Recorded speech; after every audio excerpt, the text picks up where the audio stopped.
Hi, everyone. I'm Joel Baird, the General Manager of Missoula Community Access Television.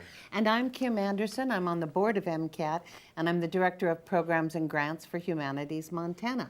We'd like to welcome you to this November 5th edition of Missoula Live. Yes, many of our devoted viewers know the show is live initially, Yes. and then it replays at different times of the It's day. slightly less live every day for 2 Yeah. weeks. It just It gets gets, more like, and more tired. Cooler and less likely to move. That's right. That's right. And it is, look, can we just say fall is definitely here?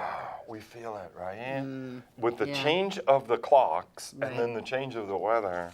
I was pretty happy about the fall back thing. Yeah, we're digging in. that.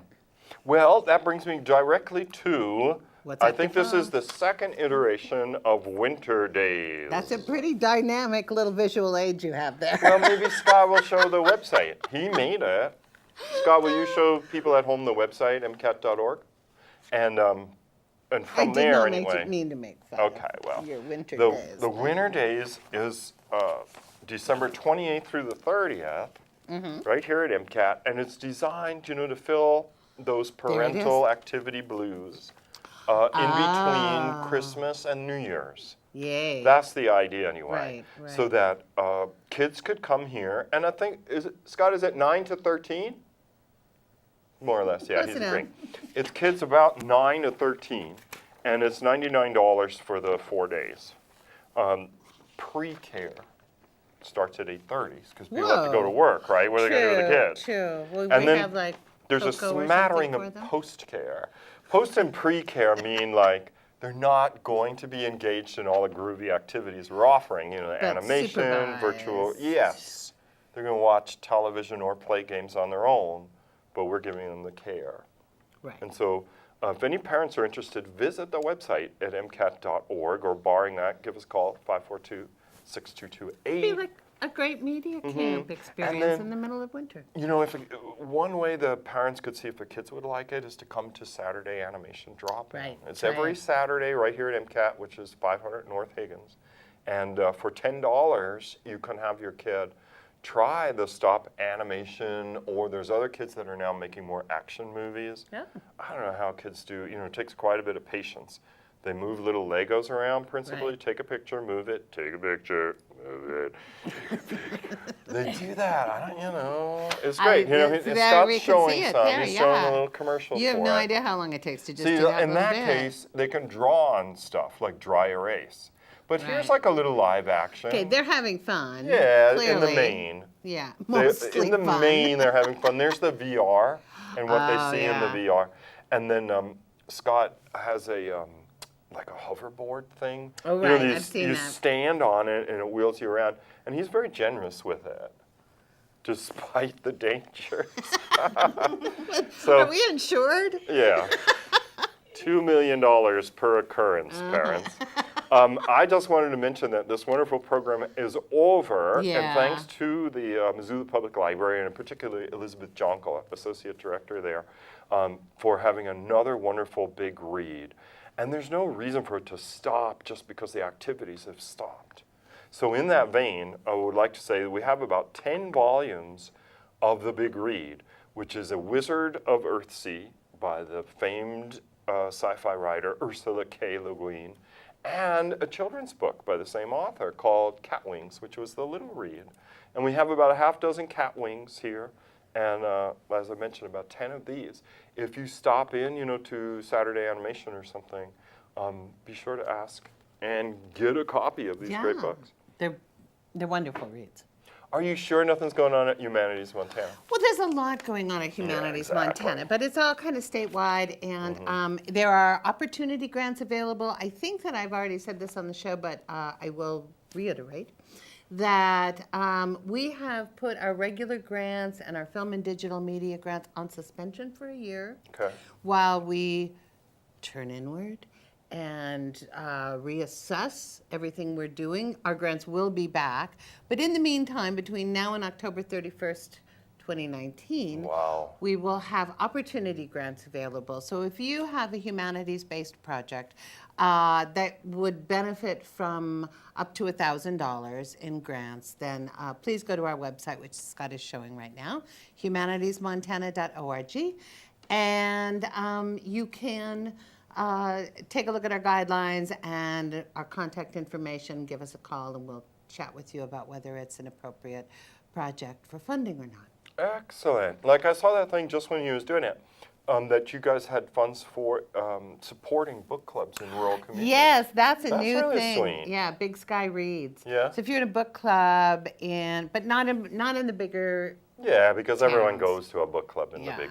Well, it's just there are more options for support Mm-hmm. and finances. So if you're in a rural community and in a public book group, yes, we have $500 stipends, and all we ask is that you join, even if you're in Missoula in a book group, Yeah. join Big Sky Reads. Go to our website and look at it. And we are just chatting, but it's people in book groups, or even people who are too lazy to be in a book group, but who Yeah. are kind of interested in the concept.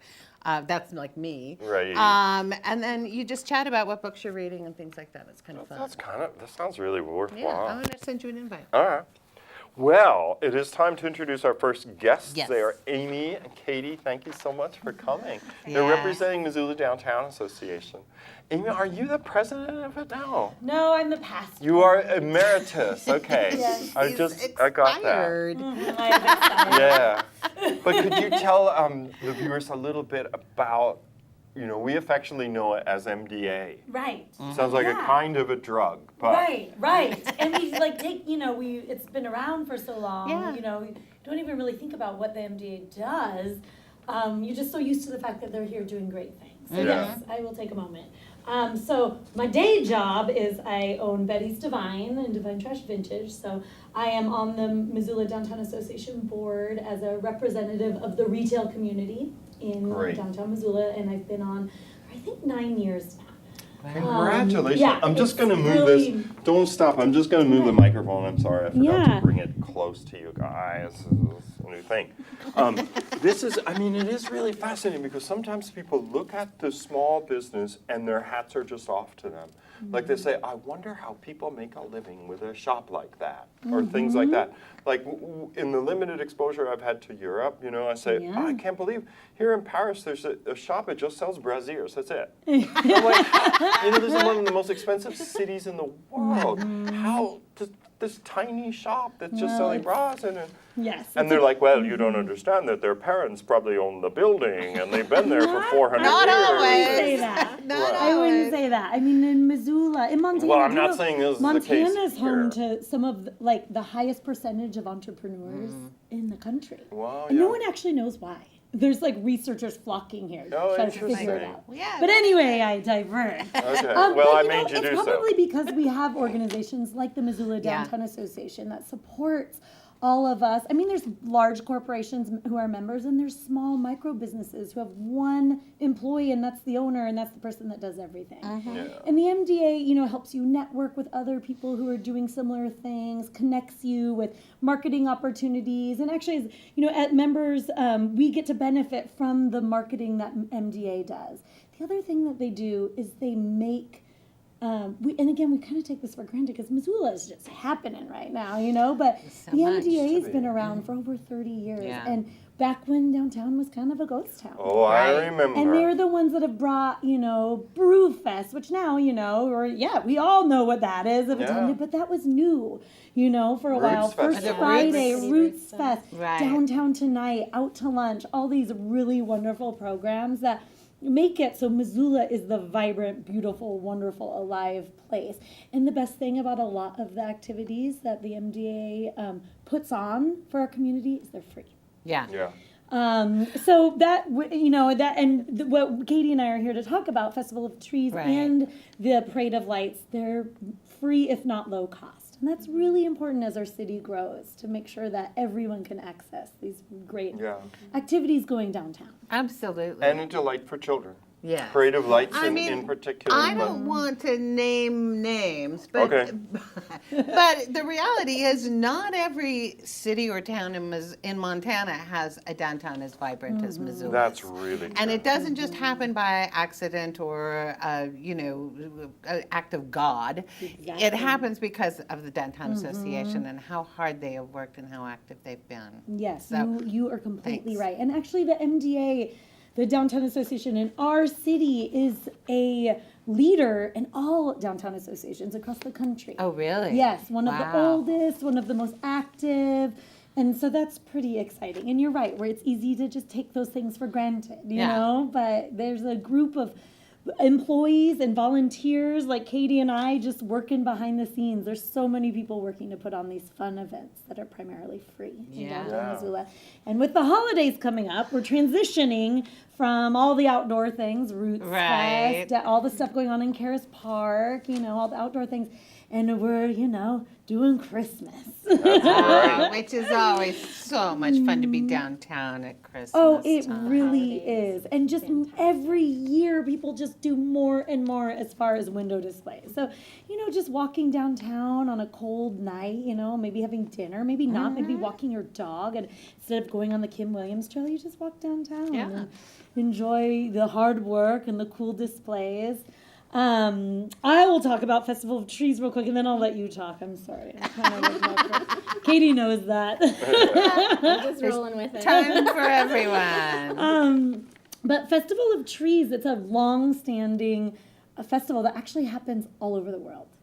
And I'm involved in it because I grew up going to one in Portland, Oregon with my Wow. mom and my grandma, and we would go to these giant convention centers and just walk for miles looking at these trees that individuals, artists, book clubs, businesses, you know, different groups had designed and put together. And it just was always something fun that we would do on a Saturday or on the holidays. And it's been going on in Missoula through Mountain Home, Montana for many years, and they gifted the Downtown Association the event last year. So we Oh, wow. did it last year with Mountain Home, and this year we're actually doing it with Make-A-Wish Montana, which is Great. pretty exciting. Yeah. And So what they'll it be the is- beneficiary? They will, and the Downtown Foundation. Yeah. So we're keeping those programs and projects alive. Flower baskets, all the events that we love. banners the that come up. banners, the clean team, cleaning up the Yeah, sidewalk, Right. the bid, all recycling. that, business improvement Exactly, the district. graffiti removal, all those things. So this year we're making it, I think it's 9 days. It's November 30th through December 9th Oh, this wow. year. And of course, you can go like I did with my mother and my grandmother and tour the trees and walk through. You can do that Saturdays, you can do that weekdays. For most of the day, 12 to 7, I would definitely check. You can go to the Missoula Downtown website, check, you know, even just Google Festival of Trees Missoula and you'll go right there. Yeah, Scott's showing folks at home the website with the downtown partnership web, you know, in the background. Great.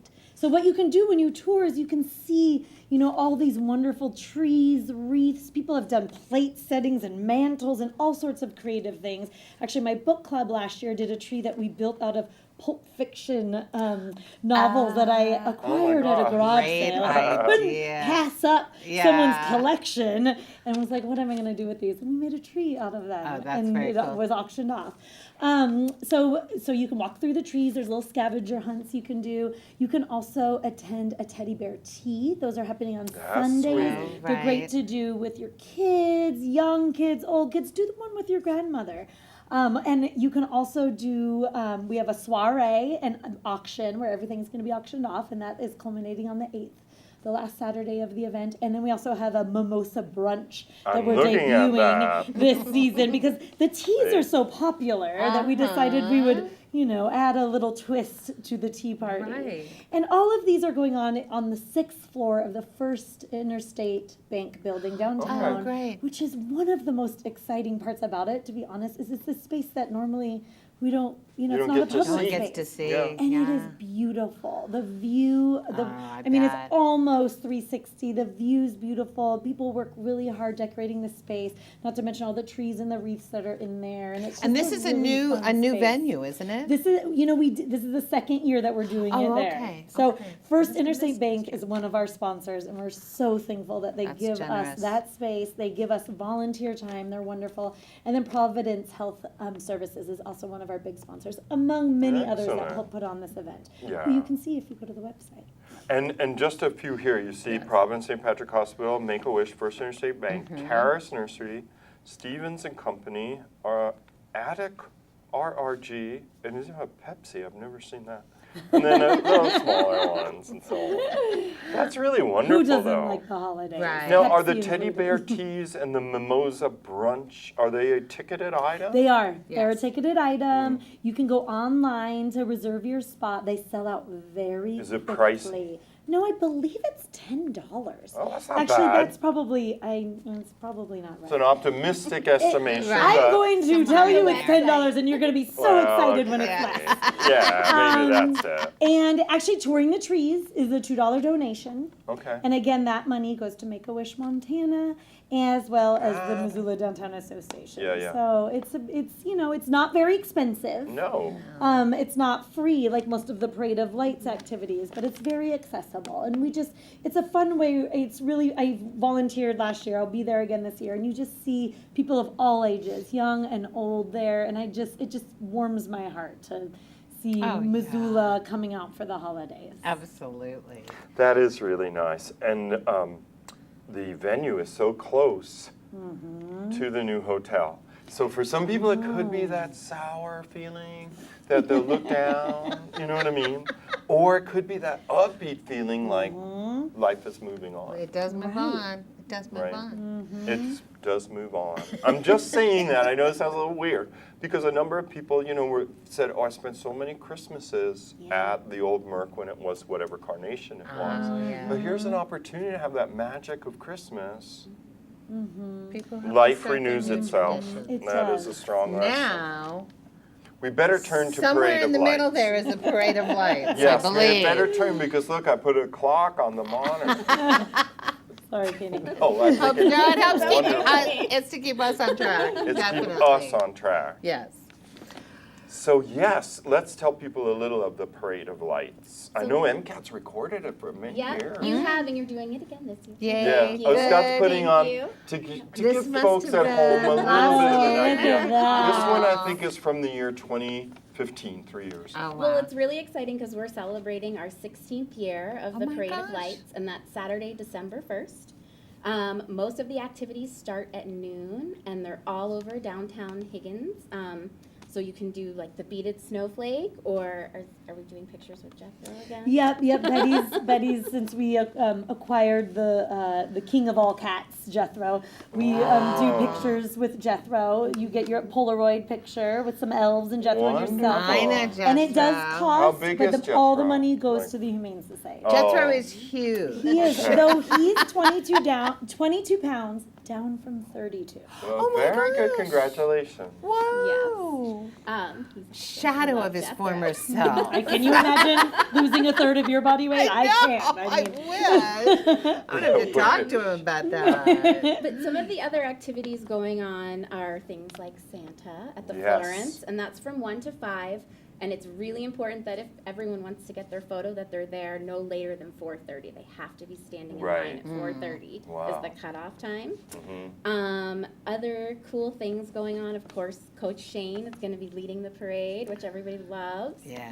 And we've got the parade starting at 6 o'clock and then goes down to the X's for the Christmas tree lighting. That's about 6:15. There'll be music and cocoa, and it's just a really good time. It's a lot of fun. It's awesome to watch. The kids love it, and the parents seem to love it too. Yeah. And it's actually a gift from the Missoula Downtown Association to the city. We have several title sponsors, but it's something that has been near and dear to the hearts of the Missoula Downtown Association. And so it's a way to say thank you and to all of the people that come downtown and shop in the businesses Yeah, and they're- support us. They're showing the trolley, all lit up. Yeah. And here's a choir from that year singing before the lighting of the tree, which is just on the north end of Higgins, not too far from our studio. And this sheet says there will be downtown carriage rides. I was Pine just and gonna Path. ask. Yes, That's the my carriage favorite. rides, and I think they start at, I'm going to look at my cheat sheet, at 1:15 Yeah. to 4:45. What So, fun. and that's a lot of fun, and I think that was brought by Lithia, their Oh, the sponsor. motor Wow. company. Yep, and then Blackfoot and Liquid Planet help sponsor the majority of the parade as well. So it's a really inclusive. There's all types Yeah. of businesses, small and large, helping to put this on as well. They So- really are. And then the sheet also mentions family-friendly activities downtown Missoula. So a number of the storefront businesses in the downtown area are going to be offering free treats or stuff that people can Ornament bring their making. kids in Yep. and get that magic feeling. Yep. Because kids are pretty attuned to when things are normal and when there's something, pleasant going on. Like, look, free candy canes, or there's a guy looks like Santa Claus coming out of this, and so on. So all of the different Parade of Light events and that happen on Saturday, December 1st, you can get kind of a breakdown on the website of You those can, as well? Yep, Yeah. on the Missoula Downtown Partnership website under the Parade of Lights event. And then we'll also have handbills that'll be in different businesses downtown. Oh, sure. About I've a seen week those. prior to Yeah. the event. So if people want a paper copy, they can just come in and grab one and plan out their day. We try to start them out early on the hip strip and move people closer to the tree. And there's tons of ornaments to be made this year, so Oh, if they hit wow. up all the different places that are doing it, like La Stella Blue, Bathing Beauties, Upcycled, what I know on the hip strip. I know Frame of Mind is doing one at the First Interstate building. I know the Public House is doing things. I believe the ZAC is gonna be doing a huge. Wow. The Zach, are they doing their cookie plate Yeah, their painting? cookie plate. Yeah, Oh, that's that was really fun. great, and it I does remember that. cost, but $10. worth $10 it. is just It my just number. for covers the Yeah. supplies. Everything goes $10. That's it. Oh Yeah. my gosh, to Worth it, paint a yeah. plate and they glaze it, and then you have your cookie plate for Santa. And you Yeah. kind of have a ready Christmas gift, Exactly. Yes, it's a good time to kind of do some pre-shopping and scoping. Oh, And, absolutely. you know, it's Missoula's downtown is just there's lots of growth and exciting things happen, and it's just nice to go down and check it out. Sometimes it's hard to get down there, or find time in Yeah. a busy life, but this is the time to do it.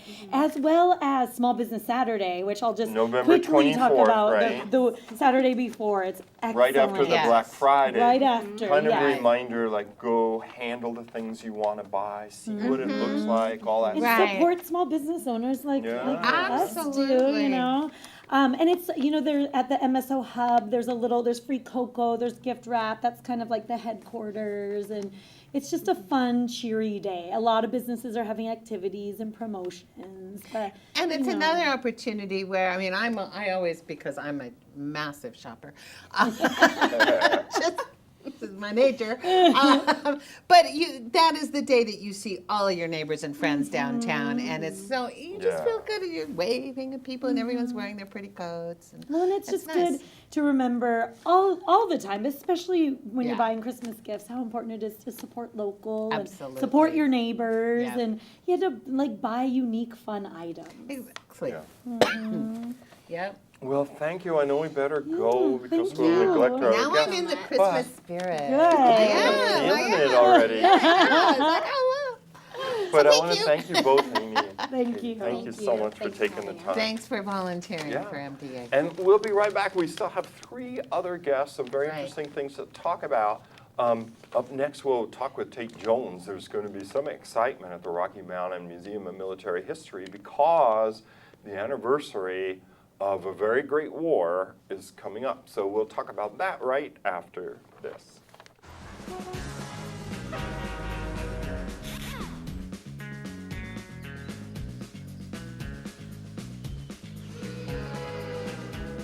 Welcome to another edition of the Montana Department of Transportation's How to Drive a Roundabout. We all know what to do at a traffic signal. Red means stop. Green means go. But when we come to a roundabout, we're often unfamiliar with what to do next. Oh, cowboy, wrong way. Here are the tips on how to properly drive on a roundabout. First, slow down when approaching a roundabout. Second, yield to traffic in the roundabout. Vehicles in the roundabout have the right of way. Now you're getting it. Third, do not stop within the circular portion of the roundabout. That's no place to stop. Fourth, signal your turn and exit the roundabout at the appropriate point. Following these instructions, you'll have no problem navigating the new roundabouts popping up all around Montana.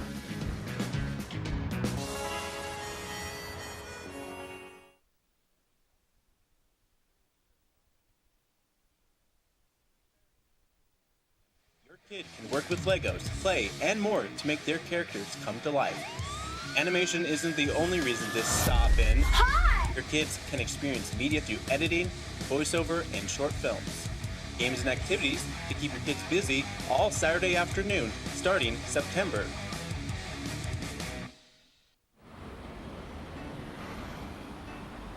Hey, let's check out this park.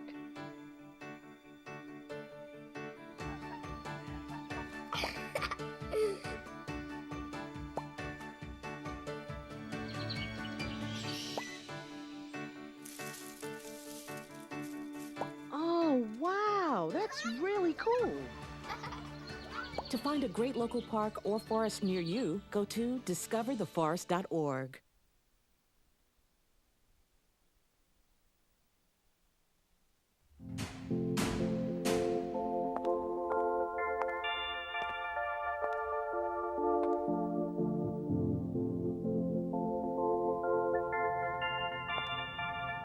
You can't sit here. Don't add her to the chain. It was just a joke. We're not friends. Why are you talking to me? He started it. She's so gross. Lame. Loser. Weirdo. I've said and done things before that I'm not proud of. Just as I've been hurt by others. The thing is, this is not who I am. And it's definitely not who I want to be. I don't want to be cruel. I don't want to spread gossip. I don't want to be a body shamer. I don't want to exclude anyone. I don't want to make anyone feel lonely. Left out. Hurt. We have It's so dramatic, that PSA that was just on. I know, I don't know I what know. the content is. So Tate Jones is here. He's the executive director of the Rocky Mountain Museum Military History. It is located at Fort Missoula. Tate, welcome. Thanks for being on the show. Oh, thank you for having me. Most welcome, and thank you for putting together this really great Yeah. program coming up Sunday, November the 11th, Veterans Day 2018. So do you want to tell people a little bit first about the museum and then about the event? This is the Montana's 100th anniversary commemoration Right. of Armistice Day and Allied victory in World War I. Yeah. And is being sponsored by the three main historical agencies at Fort Missoula, the Rocky Mountain Museum of Military History, the Historical Museum at Fort Missoula, and the Northern Rockies Heritage Center.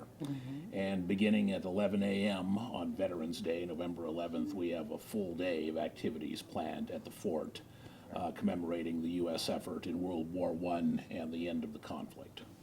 Excellent.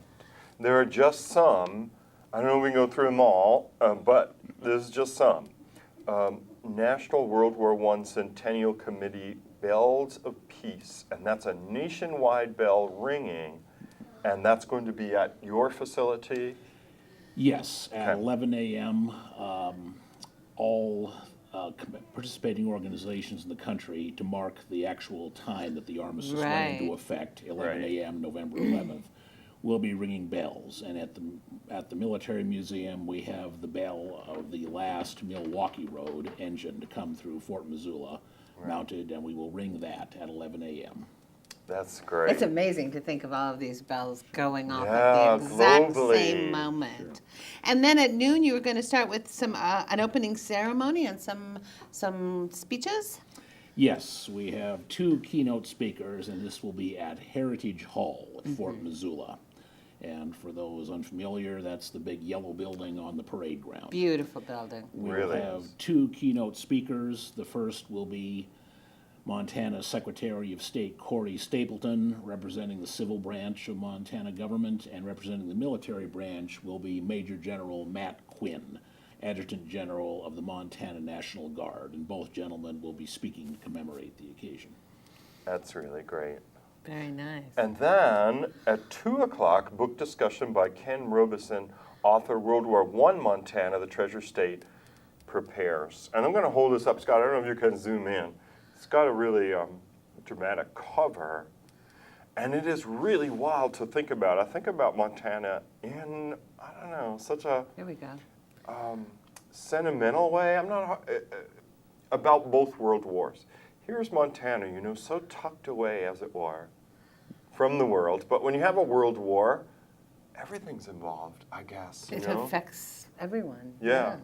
Isn't there, for instance, at university, a memorial for the Missoulians who died in the First World War in the form of trees. University of Montana students, including Paul Dornblaser, who the football stadium, now the track stadium, is named afterwards. They all have trees and plaques leading down from Main Hall down towards the Adams Center.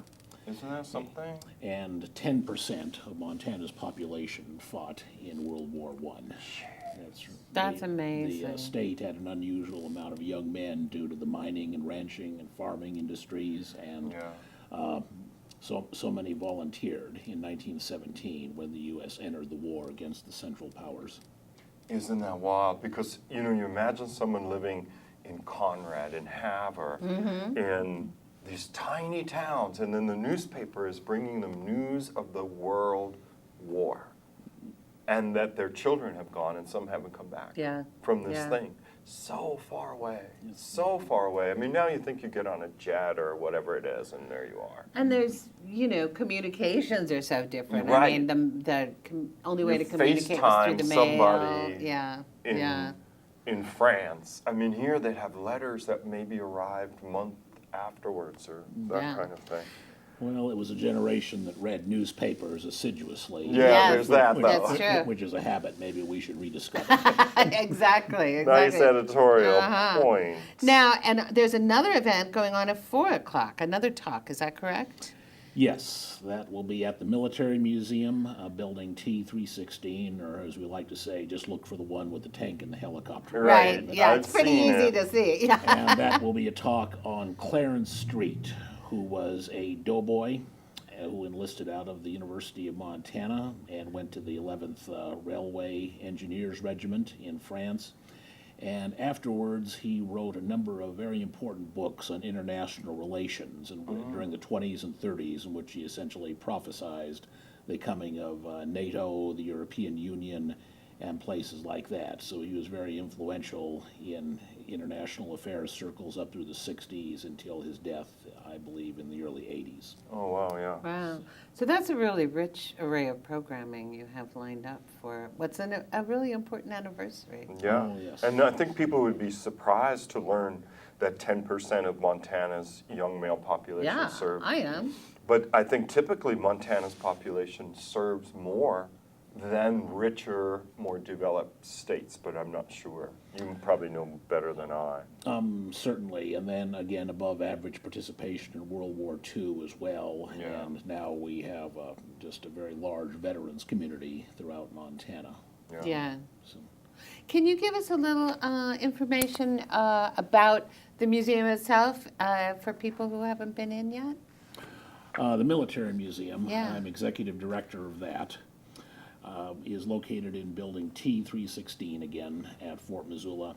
And we have 7 display galleries, all covering various conflicts in American history from the Revolution forward to the present day. We try to serve 2 audiences, people coming in who just would like an introduction and orientation to American military history, and Western Montanans who'd like to see the role played by people who are their friends, neighbors, or who they knew in their circle. And we tried to bring these 2 spheres together and show just how Montanans in our part of the country did play a very influential part in these conflicts which shaped the world we lived in. And that makes me think, and I'm pretty sure it's happening, and that is maybe under additional activities. Yes, free certificates of appreciation to World War I veterans presented posthumously to all applying descendants and friends. And I know a number of people who have relatives that had served, like one family in particular, the dad was mustard gassed in the 11th hour on the 11th day in the 11th month. And that led to his early death. You know, in his mid-60s, he had suffered respiratory issues his entire life. And the event happened after the armistice was signed because not everybody knew it was signed. Right. So they always thought of that. Right, again, communication. Yeah. And this is a service we provide year-round for any veteran of any conflict. All you have to do is just go to our contact information on the screen, give us the relevant information, rank, name of the veteran, branch of service, and we will produce a free certificate for you. Wow, that's really very valuable thoughtful, Tate. for I think that is families. really nice. Yeah. Now, what was that image you just had up on the Well, screen? this one, and Tate, you probably know better than I, This says Eric Kennington, or is it Kensington at Luventy? Kensington, Yeah. I believe. Left my glasses outside. My But- cheaters aren't there either. It says oil on glass, 55 by 60 inches, which Very is impressive. dramatic image. This is a compilation of British war art, and this is by a veteran artist who is doing a portrait of his friends as he remembered them on the Western Front after Wow. he came home. Wow. Wow, yeah. Crazy, crazy conflict. About 9 million combatants died, and 7 million civilians died as well, you know, like Yeah. collateral damage. Yes. And you have 16 million people killed in the space of about 4.5 years just to meet with the great flu epidemic of 1918 that takes Yes, out indeed. 30 to 50 million more. Which was here at Fort Missoula in great force. We had several soldiers die who were stationed at the mechanic school of Fort Missoula, and the flu epidemic made its way into the city here as well. So I that didn't was know that. 100 years ago. That was Wow. as the war drew to a close. That was the main topic of concern in Missoula. And fun fact, to try to cut down the spread of the epidemic, they actually closed the bars in Missoula and took the stools out of the bars so people couldn't congregate. Right. Well, that would be one way to slow One things down. way, but yeah. I mean, it's just amazing to think of what the civilization, so-called, has gone through Right. in recent years. So all the events that are happening on Sunday, November 11th are free and open to the Free, public. And the public is welcome. All out at the fort. Mm-hmm. Go on out and help remember this extremely important day. Yeah. Thank you so Yeah, much. Tate, thank you so much Thank you being for with having us. me. You bet. You know it. We'll be right back. We still have 2 guests. We're going to talk next with people that are running the Tamarack Grief Resource Center right after this. Yes.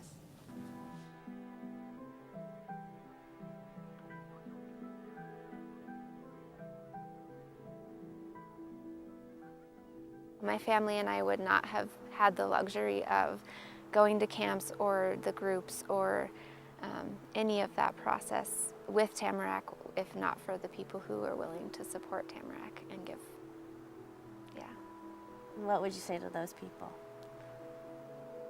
To the people that gave to our family, I would say you have no idea the impact that you had in our lives.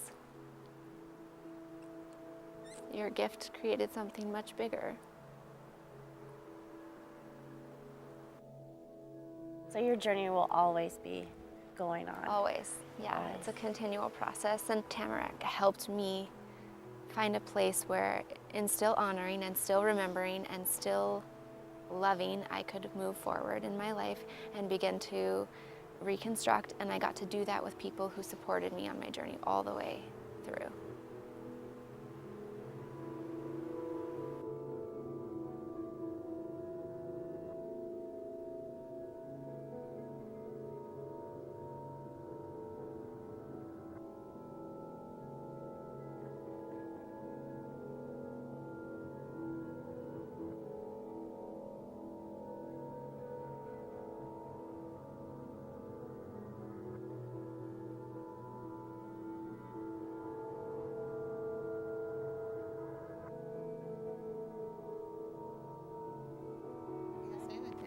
All right, And we here we are are. back. We are back with Tina and Liz. They are here from the Tamarack Grief Resource Center. Welcome. Thanks for waiting to be Thank on the you. show, Glad too. to be here. Thank you. No, Ed. So is the symbol that we saw in the video and on the name tags and on your coat that I lost after, is that a tamarack in its youth, or? It's meant to be a little tamarack seedling. It's a seed. It's a Yeah, seed the pod seed of the pod. tamarack. And the name of Tamarack, we are an outdoor-based grief support center. We try to do many of our programs outdoors as possible. I didn't know this. Yeah, so we specialize in grief camps, but even our counseling may walk down to the river with a child that's writing leaves and with stories and messages for loved ones that they're floating down the Clark Fork River or tossing rocks in the river. But tamarack trees, like the seasons, change with the seasons. And so they evolve and transition, and so it just holds this process of death and life and grief, and it's all muddy and complex and beautiful and intertwined and tangled. And so it was a good symbol for us. Yeah, right. Isn't it the one that turns yellow? It's the one that turns yellow. It's the one that Yes. turns yellow. You see it like on the, when the seasons turn on the mountainside. Right. I recall it now. I was trying to be an expert. Rattlesnake. My niece was out visiting me, and she's like, "Why are some of those trees yellow?" And I said, that's the tamarack." And I thought, where the heck did that come from? Why did I remember? Hold it out. But Very I good. did. No, it's a very good symbol. Yeah. So what started it? How long has the Tamarack Grief Resource Center been around? Well, our programs started in the 90s. So we launched our first camp in 1997, A Camp to Remember. And Tamarack Grief Resource Center assumed responsibility for the regional grief programs in 2008. And we have offices, we're based here out of Missoula, and have offices in Kalispell and Browning. Okay. So about 10 years. Yeah, yeah. And was there a need, like, felt like we need counselors, we need people with spirit that can directly approach this one emotion? Like, often people say, oh, I'm going to see a therapist or talking cure or whatever it is, and they'll cover a wide range of topics. But this is specialized, or is it? It's specialized. And Joel, I love that you bring that up. Like, if grief is a natural response to loss, why does a grief center matter? And I think people really find that they, perhaps in an ideal world, if you just had all this space and were surrounded by support, we would integrate loss into our lives more easily. But with all the time demands and so many people feeling uncomfortable talking about death and grief and life and loss, and that death ends a life but not a relationship, and relationships are tricky when we're in the living world. What do we do when somebody dies, and how do we continue to get strength from that relationship and honor this person and carry them with us?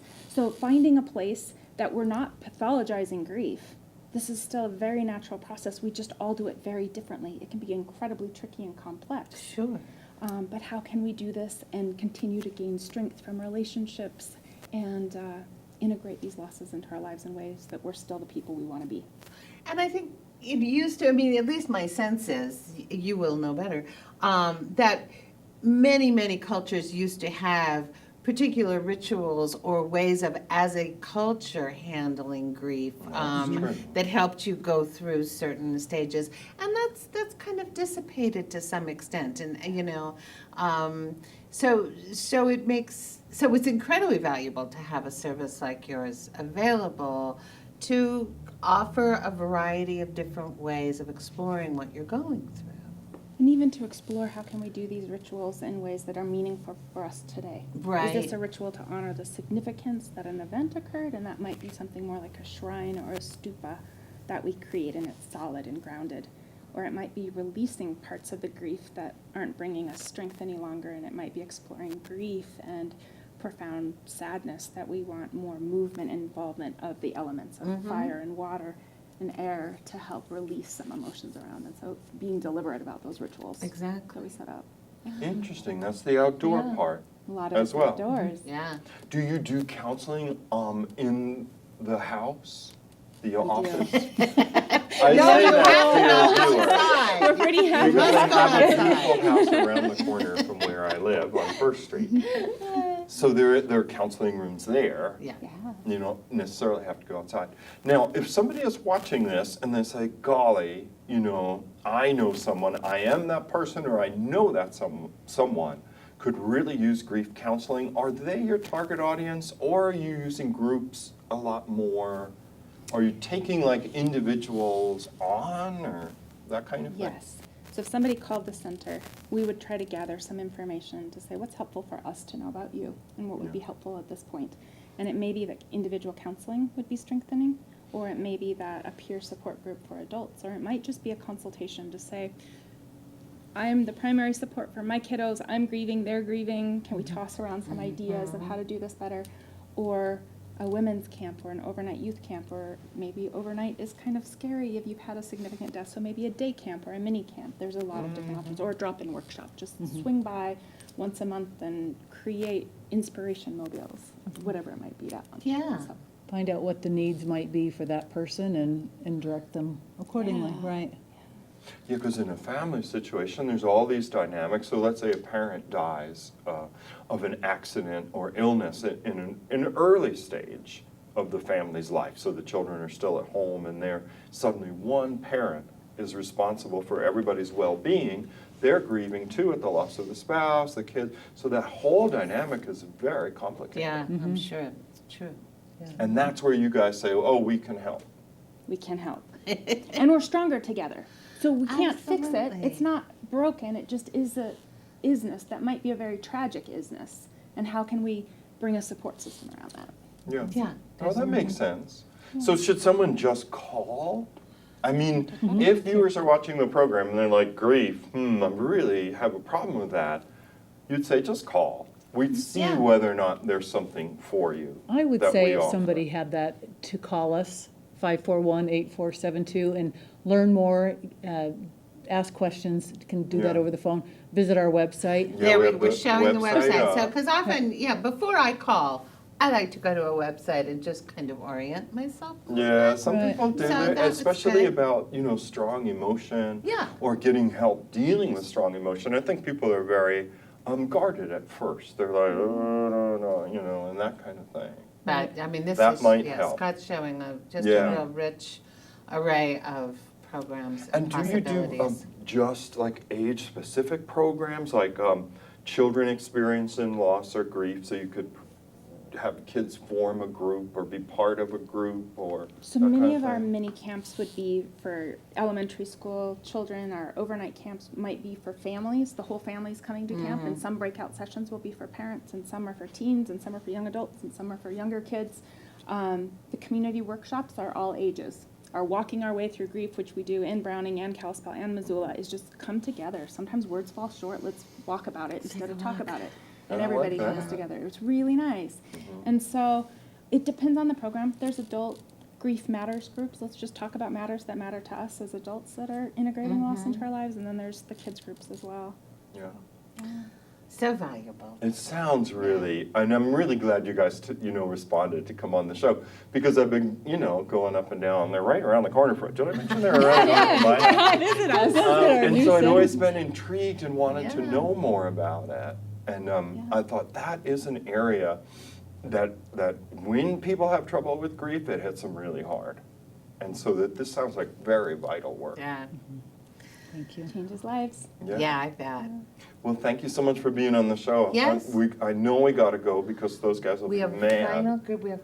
They'll be mad, and we got 13 minutes left. So We got to do gotta it. Okay. But Come yeah, see feel us free to again. know where we Come are. see us again. If a program comes up in a big event or anything, Perfect. just come back on the show. We do it every other week. Wonderful. during the Thank We summer. have you. big events every week, so we'll come back every week. We'll see you next Oh, week. So every other week, they come back sure. on the 19th. You're off next Monday, but the Yeah. Monday after. Thank you all. Thank you so Okay. much. So we'll be right back with two representatives of Missoula County. They're going to talk about a very interesting grant they've received to reduce the amount of people that end up in jail. How Exciting nice is news. that? A grant from the MacArthur Foundation is going to help put a new face on the way justice is processed in Missoula County, and you're going to learn about it right after this.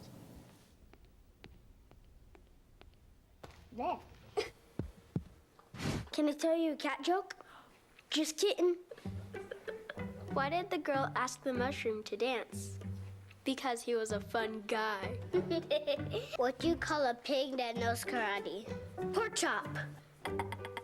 Why was the basketball court all wet? Why? Because the players kept dribbling all over it. Can I tell you another one? So how does a tissue dance? Put a little boogie on it. What's Beethoven's favorite fruit? Banana. What is a boxer's favorite drink? Fruit punch.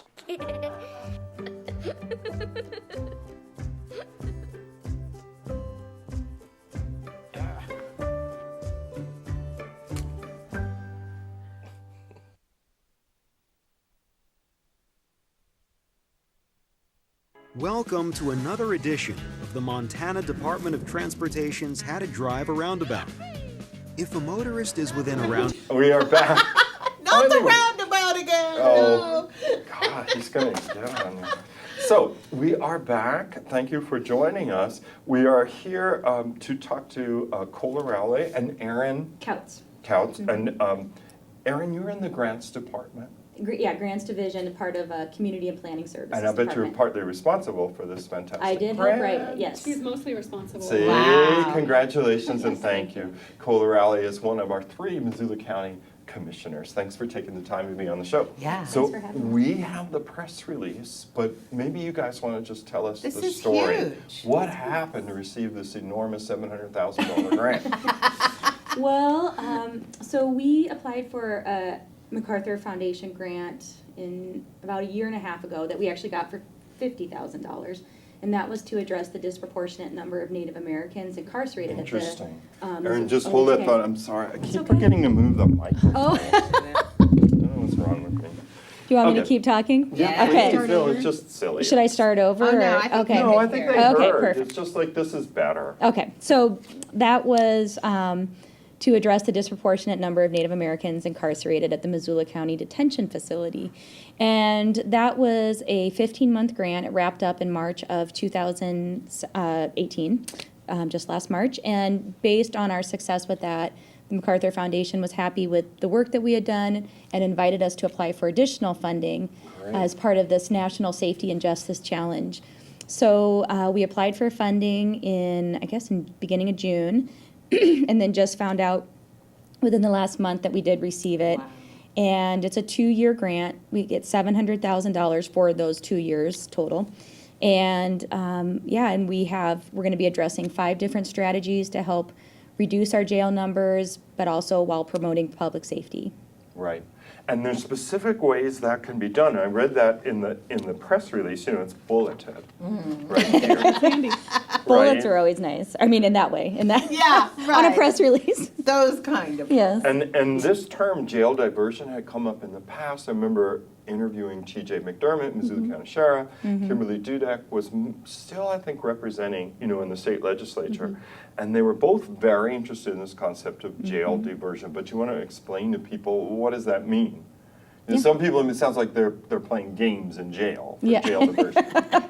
Yeah, I think the main concept of what we're getting at is 5% of the world's population is in America, but 25% of the world's detained or incarcerated population is in America. And so really the concept is not to just get everyone out of jail free, right? It's that we are inappropriately mass incarcerating people, and we're incarcerating people for things that could be dealt with in more appropriate ways, such as people with mental health issues who could be diverted into mental health therapies and different things like that.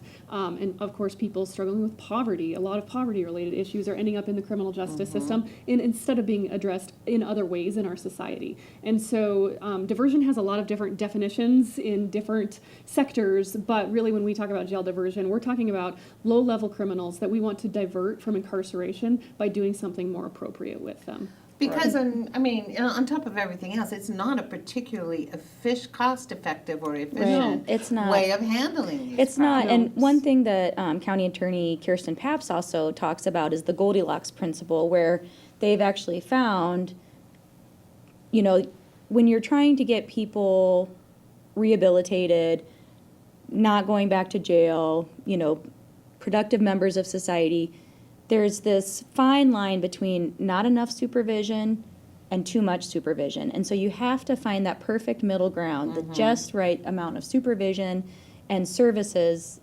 necessary to keep those people out of jail. And so what we're doing is we're looking at that. This is a very data-driven approach. MacArthur Foundation has a huge focus and emphasis on finding data-driven solutions.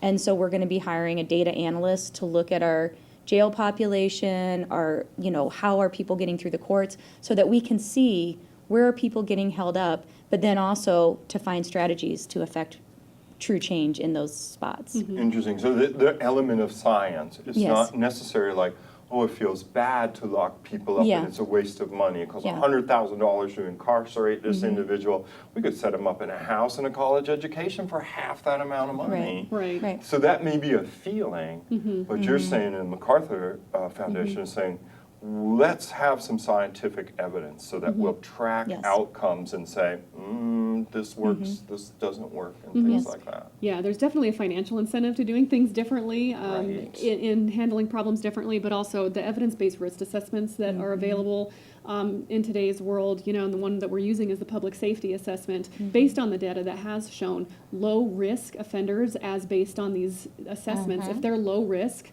they actually have worse outcomes if you do over-supervise or incarcerate them. They're more likely to fail and to reoffend if you do too much with them, and that has been very well studied. And so really you need to focus on those high-risk offenders and treating them with the appropriate levels of supervision. And so again, finding the right levels of accountability for the right crimes and the right people and the risk to society. And again, this is all based on risk, and the risk to reoffend is something that you can assess with data and statistics and do on people. And so it does not decrease public safety if you're doing it with these risk assessments. It should increase public safety while also saving the public dollars. Yeah, and that is part of the bullet, increasing the use of the public safety assessment tool. So you bring some psychological science to bear and say, well, this person was arrested because they were loitering in a place they shouldn't have been, or they set up camp in this alleyway, and then they started yelling at the store owners, they're breaking the public peace. Is it really going to help to incarcerate them? What is their background? What kind of risk do they pose Or to like the a first-time DUI, Right. what is the best, you get pulled over for a DUI, do you get into, chemical dependency assistance, things like that, or do you go to jail, which is going to provide you with a bigger benefit? And so those are, and we don't know that, but we're trying to figure that out. So what are the next steps going forward? You've talked about hiring a data analyst. And a program manager. And then we're going to go through and do a case processing evaluation where we're going to have some technical assistance to go through our cases in Missoula and see from start to finish, from soup to nuts, where are the delays, what's happening, and how can we address that. And then we are going to be hiring some other positions. We have a cultural liaison that we'll be working with from the Missoula Urban Indian Health Center. We're going to be, the county attorney's office is going to be hiring somebody to do some prosecutor-led diversion. We're going to be hiring an LAC, a licensed addiction counselor for the jail, case manager for the jail, and I'm sure there's other positions that I'm probably forgetting. So it's kind of a cross-agency and organizational Exactly. approach, very It's- holistic, it sounds like. and very Absolutely, collaborative. Yeah, and in order to really kind of have some collaborative, cross-jurisdictional governance over this, we have created a criminal justice coordinating council that does have elected and appointed officials from the city, county, and state criminal justice systems, so that we're all at the table, and we'll bring on stakeholders, people who have previously been incarcerated, experts from the community, people in corrections, to really give us a holistic structure to look at all this data in. And it is really going to be systems level data instead of looking at the attorneys and the sheriff and PD, and everybody plays a different part. But when you really kind of zoom out and look at the whole system, how is the whole system working together, and can we do things, keeping in mind if you do something over here, something else might happen over here. Right, because you hear so often about people falling through the cracks, Right. or Yes. but one agency not talking to another agency, and this seems really exciting. And is this unique in the state? The grant that you The received? grant, we're the only people in Montana that got the grant. We're one of only 13 jurisdictions nationwide that got it, which is great. There are other people starting to work on this. Lewis and Clark County does have a criminal justice coordinating council. It's definitely talked about. Cola's on a statewide, the MACO Public Safety. Public Safety Committee. Yeah. Yeah, there are a few counties that have, Gallatin County has had a CJCC for a while. I think what sets us apart is we put in the budget to hire dedicated staff that's going to be ongoing through the county budget. A lot of CJCCs, it's kind of other duties as assigned for someone who has a lot of other work to do, and so it's really slow to really focus on these issues and move them forward. So I think that we will be able to accomplish a lot with a dedicated staff and $700,000. And we're very fortunate to have really great buy-in from our elected officials, from the supporting agencies. I mean, when I talk to other jurisdictions, they're like, oh, we've faced a lot of, problems with our prosecutors or our public defenders or our judges, and I'm like, we don't have that. I mean, we have really been very fortunate to have people who are engaged and committed to seeing this a success. Yeah, sometimes people, when they do their job, they have a very set pattern, a certain passion brought them to that work, and that may come with it a very rigid perspective, so if you said, let's try this a different way. There are political aspects to this as Yeah. well. Right. I mean, it's not always easy to talk about a different way when you're in public office. Right. No, I think it's very compassionate and contains so much foresight because everyone knows Missoula's county, city is growing, and we're suffering these growing pains in all these ways. People say, people never used to come up here, and now it's getting all trashed, or we used to leave the doors open, or I leave my keys in the car, back in the day. Well, we really hope that you will come back and give us an update in 6 months or so and let us know how it's going. Scott is giving us the Okay, he's giving us the time to go, but I Thank you for appreciate having you. us. Thanks for waiting to be on the show. Yeah. And then It was next worth time- it. You'll be first next time, we promise. Well, we'll do a half hour on this next time. Oh, yeah, that's a Don't you good think? idea. There's so much That's to what we'll talk do. about. Yeah, There let's do is. that. That would be Tremendous. good. All right, well, Great. thanks Thank you. again. Thank you for having Colin, us. yeah. Well, thank you too for watching this edition of Missoula Live. Once again, if you know of a group and you'd like to see them on this program, give us a call at MCAT. The number's 542-6228. For MCAT, I'm Joel Baird. And I'm Kim Anderson. And we'll see you next time. Thanks for watching. Thank you.